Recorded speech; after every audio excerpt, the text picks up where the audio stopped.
Jack Pauwels es un historiador nacido en Gante, Bélgica, que lleva muchos años afincado en Canadá, donde ha enseñado en las universidades de Toronto, York y Waterloo. Pauwels es una referencia indispensable para conocer la historia del siglo XX en Occidente y desmontar los mitos construidos por los relatos oficiales o lo que él llama la historia confortable, especialmente sobre las dos guerras mundiales en Europa, la Guerra Fría y la etapa postsoviética. Aparte de los múltiples artículos que ha escrito y publicado, Jack Pauwels es autor de varios libros traducidos a varios idiomas, entre los que destacaremos 4.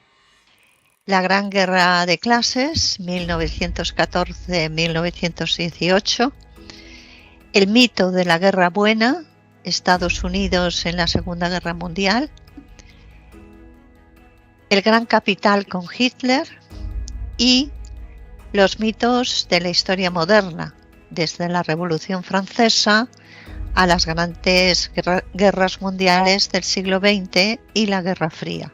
El análisis histórico de Jack Pauwels es un análisis materialista cuyo eje es la dialéctica guerra-revolución, en la que se debate la democracia, pero por democracia no entiende la vigente actualmente en los países capitalistas, que él llama pseudodemocracia, sino la democracia radical, la que emerge del demos, esto es, de la amplia base social. Pues bien, el propio Jack Pauwels ha tenido la amabilidad de aceptar esta entrevista con Canarias Semanal. Jack Pauwels, estamos muy honrados de que haya aceptado ser nuestro invitado hoy. It's a pleasure being here.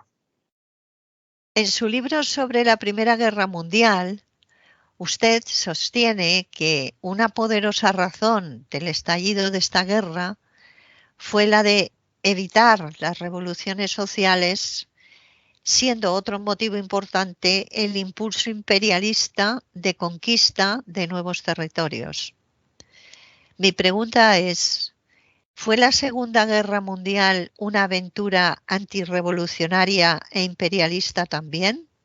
En otras palabras, ¿cuáles son las similitudes y diferencias entre las dos guerras?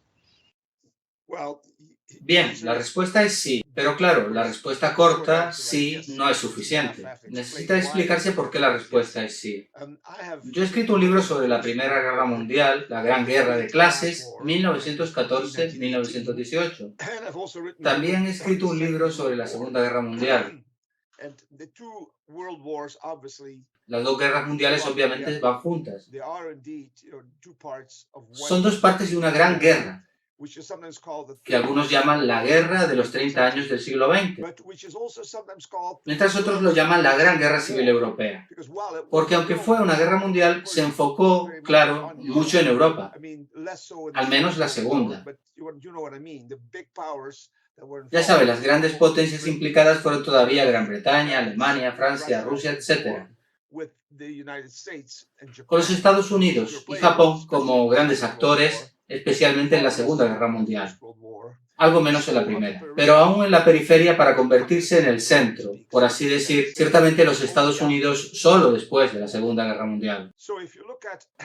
Entonces, si miramos a Europa durante la Primera y Segunda Guerra juntas como una suerte de gran guerra civil europea, es como se puede también entender por qué llamo a la Primera Guerra Mundial una guerra de clases, y por qué en muchos sentidos la Segunda Guerra Mundial también es una guerra de clases. Una guerra de clases en el sentido de que la Primera Guerra Mundial no fue una guerra por la democracia, fue una guerra contra la democracia. ¿Por qué a las élites que estaban todavía en el poder en toda Europa en 1914? Porque no había democracia, muy poca democracia en 1914, a estas élites no les gustaba la democracia, odiaban la democracia. Lucharon con uñas y dientes contra la democracia, despreciaban la democracia. La idea de que los reyes, las élites burguesas amaban la democracia es un sinsentido. Y es fácil de entender porque estas élites son una minoría y la democracia significa el voto para todo el mundo. Eso significa que la mayoría no votaría por los candidatos que representan los intereses de la élite. Así que la democracia no puede interesar a la pequeña minoría demográfica, que era lo que estaba en el poder en 1914 y todavía en 1939. Lo poca democracia que había, y había una poca ya en 1914, y más que aparecerá más tarde, no puedo explicar por qué, no era democracia hecha y derecha. Por desgracia, hoy hablamos mucho de nuestra democracia, aquí en Canadá, nuestra democracia, la democracia americana. Bueno, no existe esa cosa llamada democracia. La democracia es todavía una utopía, algo en el futuro. Es algo hacia lo cual nos afanamos. Y es seguro que ahora tenemos más democracia que en el pasado, pero no una democracia total. Tenemos lo que yo llamo en mi libro pseudodemocracia. Se parece un poco a la democracia, te hace pensar que es democracia, pero realmente no lo es. Pero la gente en el poder quiere hacerte creer que es democracia. Así que, volviendo al tema, la Primera y Segunda Guerra Mundiales fueron guerras contra la democracia.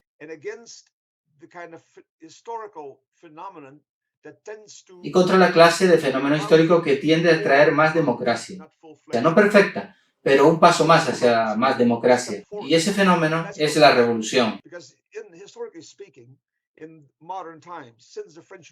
Porque hablando históricamente, en los tiempos modernos, desde la Revolución Francesa, la democracia ha avanzado, la causa de la democracia ha avanzado, hicimos progresos hacia la democracia. El proceso de democratización ha sido impulsado a través de la revolución. E históricamente, y explicaré en un minuto por qué, históricamente también se puede afirmar que el medio por el cual el proceso democrático ha sido arrestado, revertido o que la democracia se ha prevenido ha sido la guerra. Así que existe en efecto esa dialéctica entre guerra y revolución. Las revoluciones tienden a impulsar la causa de la democracia, las guerras tienden a revertir el movimiento hacia la democracia. Y esto no es difícil de entender si sabes, por ejemplo, que cuando hay una guerra, inmediatamente las bondades democráticas son suspendidas. Los parlamentos se cierran, los generales se ponen al mando, tienes que obedecer, no hay lugar para discusiones en los parlamentos. Inmediatamente, en tiempo de guerra, cualquier tipo de guerra, las bondades de la democracia se suspenden. Y lo vimos incluso en Estados Unidos con la guerra contra el terror. Inmediatamente tuvimos la Acta Patriótica que fue promulgada en Estados Unidos, donde la gente que no está con nosotros se considera que está contra nosotros, donde la crítica al gobierno puede ser castigada severamente. Así que la guerra, incluso la amenaza de guerra, incluso la Guerra Fría, es mala para la democracia, mientras que la revolución tiende a ser buena para la democracia. Lo explicaré con unos pocos ejemplos simples. Porque mucha gente piensa que la revolución es mala, es derramamiento de sangre, etc. Y es derramamiento de sangre muy a menudo también, pero por diferentes razones. Las revoluciones han hecho grandes avances. Fue debido a la Revolución Francesa, por ejemplo, que por primera vez un país europeo abolió la esclavitud. La esclavitud era una institución muy antidemocrática, extremadamente antidemocrática. Y la idea de que un país aboliera la esclavitud es un avance magnífico, estupendo hacia la democracia. Y esto se hizo por primera vez no en Estados Unidos, allí ni soñaban con ello, ellos querían la esclavitud. La esclavitud solo fue abolida en Estados Unidos en 1863, sino en Francia en 1794, durante la Revolución Francesa, durante la fase más radical de la Revolución Francesa.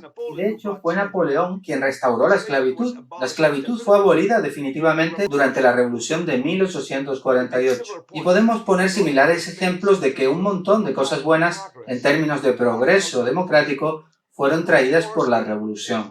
Y cuando la guerra llegó, puso fin al progreso hacia la democracia. Ahora, volviendo a nuestras guerras del siglo XX, la Primera Guerra Mundial fue en gran medida una guerra contra la democracia, contrariamente a una guerra por la democracia.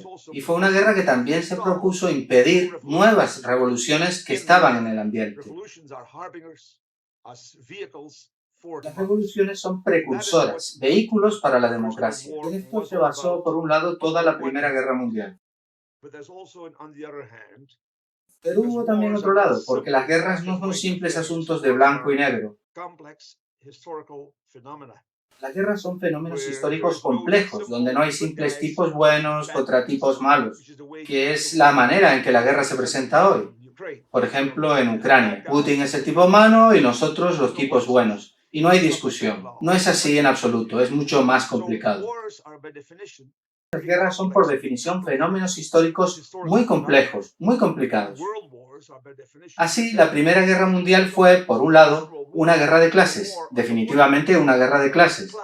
Una guerra por la cual las clases dominantes quisieron usar la herramienta, el instrumento de la guerra para parar el progreso hacia la democracia y prevenir la revolución, que podría traer demasiada democracia. Porque antes de la Primera Guerra Mundial, la revolución estaba muy en el ambiente. Ya habían tenido una revolución en Rusia en 1905, una revolución en China en 1912. La burguesía tenía mucho miedo de la revolución. Esperaban que la guerra, una buena guerra al viejo estilo, podría parar el sinsentido de la revolución.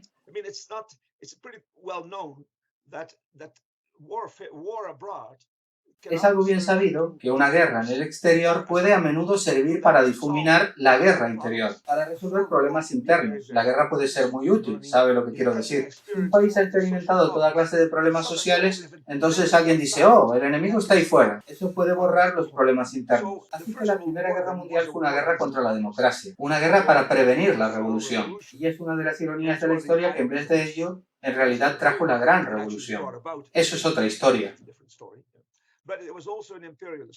Pero fue también una guerra imperialista, fue también una guerra por territorios donde había importantes materias primas que obtener, como petróleo, caucho, cobre, mucho más tarde uranio, etc. Y la posesión de estos territorios era muy, muy importante. Así, la Primera Guerra Mundial, de algún modo, para intentar deconstruir su complejidad, fue por una parte una guerra social, guerra contra la democracia, guerra contra la revolución.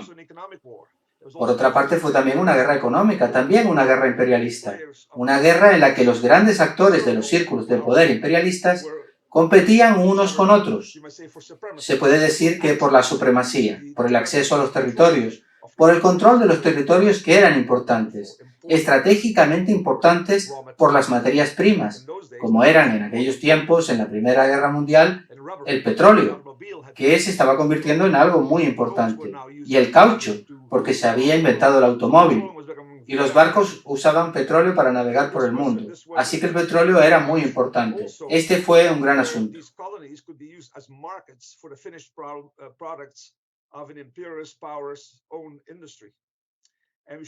Y no podemos olvidar que el control sobre países extranjeros, control directo, control colonial, o para el caso control indirecto, el enfoque neocolonial usado por Estados Unidos sobre todo,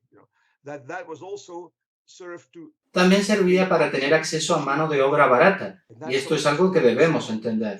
Por ejemplo, la riqueza de grandes compañías como la Michelin en Francia y Dunlop en Inglaterra fue construida con trabajo forzado, y el caucho de Vietnam y Malasia, donde el sistema colonial francés usó el sistema de esclavitud, básicamente para echar mano al caucho.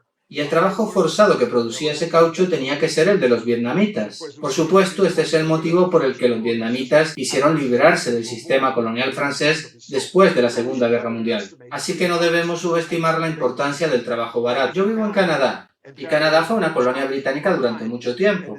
Y en Canadá se construyeron vías férreas, y se supone que debemos estar orgullosos de ello. Fue una vía transcontinental la que se construyó. Lo que tendemos a olvidar es que lo hizo una especie de trabajo esclavo. Ya no lo llamamos esclavo porque la esclavitud por entonces se había abolido, pero se llamaba trabajo coolie, por el cual los británicos importaban trabajadores de China y la India para trabajar por muy poco dinero, y era un trabajo muy sucio y peligroso, y muchos murieron. Así que esto también fue muy importante para que los imperialistas extendieran su control más allá de sus fronteras, para que los capitalistas de los grandes países industriales llegaran a ser prósperos, triunfantes, tenían que ser internacionales. Así que el capitalismo tenía que convertirse en imperialismo. Eso es realmente lo que pasó, y esto es algo que nuestros libros de historia tienden a pasar por alto. Imperialismo es una palabra sucia que preferimos no utilizar excepto cuando es otro. Ahora se tiende a decir imperialismo ruso o el imperialismo chino, pero nosotros nunca fuimos imperialistas. Esto es absurdo. Países como Gran Bretaña y Francia y Estados Unidos fueron muy imperialistas. Y en la Primera Guerra Mundial, el imperialismo fue definitivamente una fuerza motriz muy importante. Por tanto, estas son las dos caras de la Primera Guerra Mundial. Ahora bien, el resultado de la Primera Guerra Mundial no fue como se esperaba, porque la idea era que la guerra condujera a menos democracia y a ninguna revolución en absoluto, a no hablar más de revolución. Por desgracia, desde esa perspectiva, pasó lo contrario. La guerra hizo a la gente tan infeliz, fue tan horrible, que llevó a la revolución. No solo en Rusia, sino también en Alemania y otros países, ¿sabe? Hubo situaciones revolucionarias incluso en Gran Bretaña, Francia y Bélgica al final de la Primera Guerra Mundial. Y allí, para resolver el problema, para prevenir la revolución, los gobiernos tuvieron que aplicar reformas democráticas. Así que tuvieron que traer más democracia, contrariamente a menos democracia, lo cual odiaban, pero tenían que hacerlo. Y aún peor, la guerra produjo el éxito de la Revolución Soviética en Rusia, que se convertiría en la Unión Soviética. Por tanto, lo que pasó fue que la revolución contra la cual se dirigió la Primera Guerra Mundial en 1914 era realmente la idea de la revolución, la posibilidad de la revolución, el concepto abstracto de revolución, que básicamente obsesionaba a la burguesía y muchas de las aristocracias que aún estaban en el poder. Pero en vez de ello se encontraron con la cosa real, se acabó con una revolución concreta, una revolución en proceso, una revolución encarnada, personificada, podríamos decir, en un país, la Rusia revolucionaria, para convertirse en la Unión Soviética.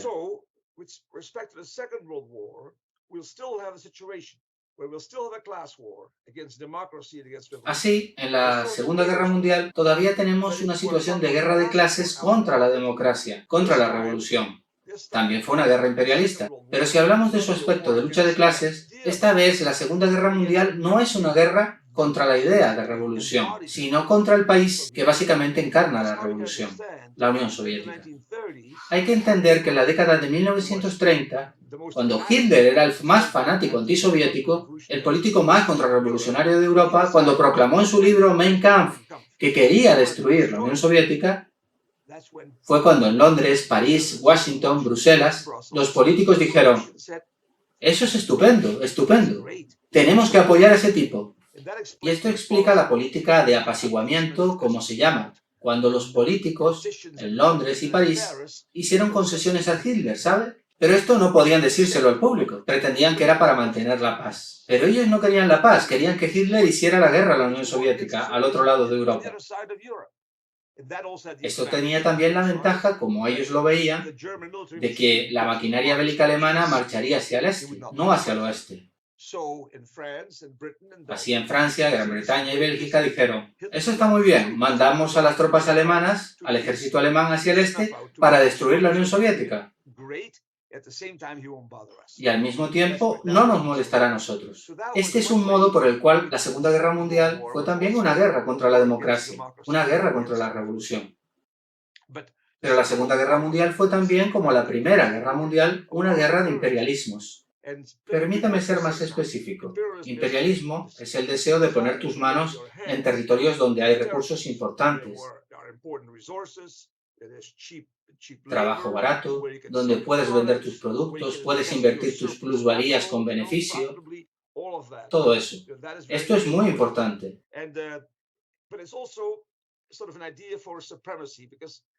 Pero también es una idea por la supremacía, rivalidad entre las grandes potencias.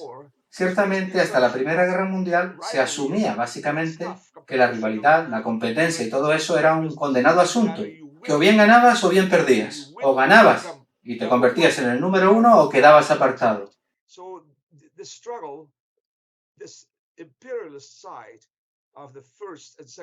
Por tanto, la lucha, el lado imperialista de la Primera y Segunda Guerras Mundiales, fue no solo una lucha por el control de territorios, que ciertamente lo fue para todos, sino también una lucha por la primacía dentro del selecto club de las potencias imperialistas. ¿Quién iba a ser el número uno?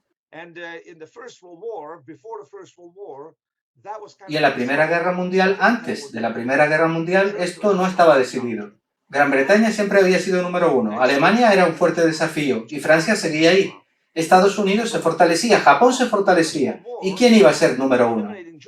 Bien, la Primera Guerra Mundial acabó eliminando a Alemania, pero no completamente.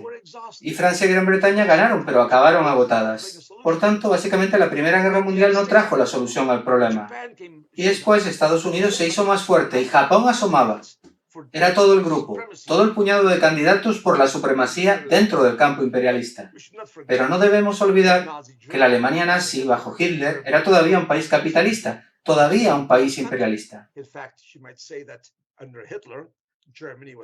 De hecho, se puede decir que bajo Hitler Alemania era supercapitalista y superimperialista. Y con muchas ganas de destruir la Unión Soviética y poner sus manos en la Unión Soviética. Porque para Alemania, los dos objetivos en juego aquí, acabar con la revolución encarnada en Rusia y al mismo tiempo ganar territorios con toda clase de recursos, eran dos cosas que se lograban con la conquista de la Unión Soviética. Así, cuando Hitler entró en Rusia en 1941, no es que él lo quisiera y los industriales alemanes dijeran, oh, Dios mío, nos hemos metido en una guerra. No, ellos lo querían. Porque para los industriales y banqueros alemanes, una vez destruida la Unión Soviética, toda la Europa del Este se volvería una suerte de gran colonia de Alemania, con un montón de rica tierra agrícola en Ucrania, con los pozos petrolíferos del Cáucaso, todo eso bajo control alemán. Y esto habría sido para Alemania lo que la India había sido para Gran Bretaña. Una gran colonia que puede saquear todo lo que quieras y hacerte rico haciéndolos pobres a ellos. Y se habría convertido también en lo que el salvaje oeste había sido en Estados Unidos. Una tierra inmensa para ser conquistada, para barrer a la población local y después hacer lo que quieras. De hecho, hay algunos estudios publicados recientemente sobre cómo Hitler estaba muy impresionado por el presidente de Estados Unidos cuando conquistaron el salvaje oeste y barrieron a la población local. Hitler veía a los eslavos igual que los Estados Unidos a los indios, gente que estorbaba, fuera con ellos, genocidio sin problema, y también como mano de obra barata. Los eslavos serían lo que los negros en América, como esclavos. Por tanto, o se aniquilaba a la población desapareciéndola de la historia, o se utilizaba como mano de obra barata para nuestro beneficio. Mano de obra barata, de nuevo, importante, como acabo de mencionar. Así es como la Segunda Guerra Mundial fue también una guerra por la supremacía imperialista. Y parecía como si, cuando Alemania, bajo los auspicios de Hitler, marchó hacia la Unión Soviética en junio de 1941, y todo el mundo, en Berlín y fuera de Berlín, pero también en Londres, también en Nueva York y Washington, estaban convencidos de que esa guerra solo duraría unos pocos meses. Acabaría con Alemania controlando toda Rusia, toda la Unión Soviética. Si eso hubiera ocurrido, Alemania se habría convertido en el poder supremo, el número uno de los imperialismos internacionales. Sin duda, nadie habría podido descabalgar a Alemania de esa posición de poder. Y hoy, como escribí en mi libro, los fascistas andarían por todas partes ataviados al estilo alemán, y el alemán sería la segunda lengua en Europa, no el inglés. Así que Alemania estuvo muy cerca en la Segunda Guerra Mundial de convertirse en número uno de los poderes imperialistas. No fue así, porque perdió la guerra en la Unión Soviética. Y es una de las ironías de la historia, de nuevo, la historia está llena de ironías,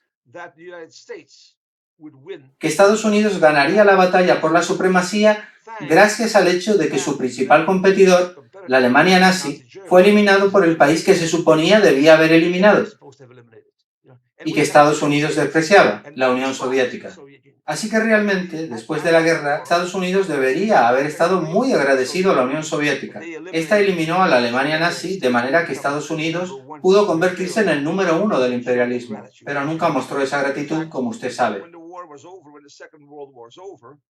De hecho, cuando acabó la guerra, cuando acabó la Segunda Guerra Mundial y la lucha por la supremacía entre las potencias imperialistas se decidió en favor de Estados Unidos continuó la guerra, la otra cara de la Segunda Guerra Mundial, una guerra contra la revolución, una guerra contra la Unión Soviética. Y la Guerra Fría fue una consecuencia de ello. La Guerra Fría fue la manera en que tenían que resolver un asunto no concluido de la Segunda Guerra Mundial, lo que significa destruir el país que encarna la revolución. Y ese fue todo el objetivo, el propósito de la Guerra Fría. Y esto acabaría en 1989-1990, como usted sabe, con todas las consecuencias que he descrito en uno de mis libros. Esto es el porqué, el dónde, el cómo podemos entender tanto la Primera como la Segunda Guerra Mundiales como fenómenos históricos complejos, que están unidas en que ambas fueron guerras contra la democracia, contra la revolución. Y son guerras que pueden ser explicadas en términos de poderes imperiales.